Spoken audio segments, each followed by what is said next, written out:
ಅಮೃತ ಪ್ರಕಾಶ ಪತ್ರಿಕೆಯ 18ನೇ ಸರಣಿ ಕಾರ್ಯಕ್ರಮದ ಅಂಗವಾಗಿ ಲೇಖಕರಾದ ಬಾಲಕೃಷ್ಣ ಎಸ್ ಪೂಜಾರಿಯವರ 4ನೇ ಕೃತಿ ತುಳುನಾಟಕ ಮೈಥಿದಿ ಬಿಡುಗಡೆ ಕಾರ್ಯಕ್ರಮವು ಇಂದು ಮಂಗಳೂರು ಪತ್ರಿಕಾ ಭವನದಲ್ಲಿ ನಡೆಯಿತು.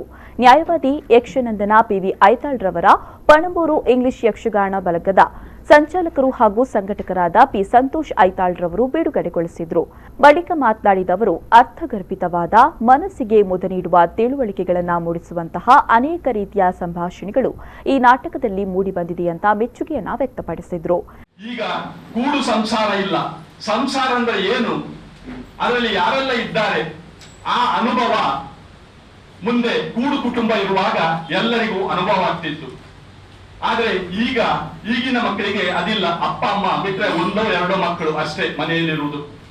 ಅಂತ ಸಂದರ್ಭದಲ್ಲಿ ಇಂಥ ಅತ್ತಿಗೆ ನಾಟಕ ಮೈಥಿದಿ ತುಳು ನಾಟಕ ಬಹಳ ಉತ್ತಮವಾಗಿ ಮೂಡಿ ಬಂದಿದೆ. ಎಲ್ಲರಿಗೂ ಇದರ ಒಂದು ಸವಿ ಎಲ್ಲರೂ ಉಣ್ಣುವಂತಾಗಬೇಕು. ಎಲ್ಲರೂ ಇದು ನಾಟಕ ಪ್ರದರ್ಶನಗೊಂಡು ಒಳ್ಳೆ ಹೆಸರು ಬರಬೇಕು.